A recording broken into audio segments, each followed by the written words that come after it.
வீட்டில் செய்வினை, கண்திருஷ்டி, நீங்க எளிய பரிகாரங்கள்.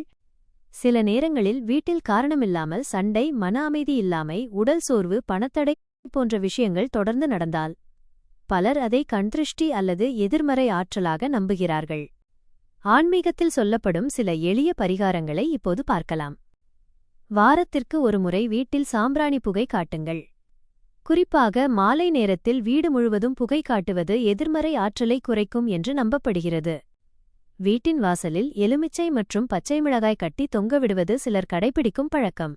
இது கண்திருஷ்டியை தடுக்க உதவும் என்று நம்பப்படுகிறது. செவ்வாய் மற்றும் வெள்ளிக்கிழமைகளில் உப்பு கலந்து தண்ணீரால் வீட்டை துடைத்தால் வீட்டில் இருக்கும் கனமான ஆற்றல் குறையும் என்று முன்னோர்கள் கூறியுள்ளனர். பூஜை அறையில் தினமும் தீபம் ஏற்றி ஓம் நமசிவாய அல்லது ஓம் சக்தி என்று சொல்லலாம். மந்திர ஒலி மனதுக்கும் வீட்டிற்கும் நல்ல அதிர்வுகளை தரும்.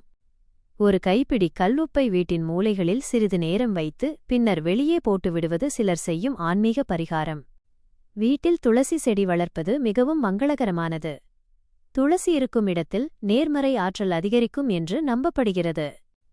குழந்தைகளுக்கு அடிக்கடி கண்திருஷ்டி படுகிறது என்று நினைத்தால் கல் உப்பு அல்லது மிளகாய் வைத்து திருஷ்டி சுற்றி வெளியே போடுவார்கள். இது பல குடும்பங்களில் பாரம்பரியமாக செய்து வரப்படுகிறது.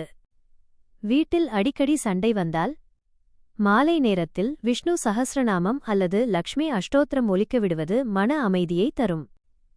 முக்கியமாக வீட்டை சுத்தமாக வைத்திருப்பது, நல்ல வார்த்தைகள் பேசுவது, பிறருக்கு உதவுவது இவையே மிகப்பெரிய பரிகாரம் என்று ஆன்மீகம் கூறுகிறது. நல்ல எண்ணங்கள் இருக்கும் இடத்தில் எதிர்மறை சக்திகள் நீண்ட நேரம் தங்காது. இந்த ஆன்மீக பதிவு பிடித்திருந்தால் ஆன்மீக அலை சேனலை சப்ஸ்கிரைப் செய்யுங்கள்.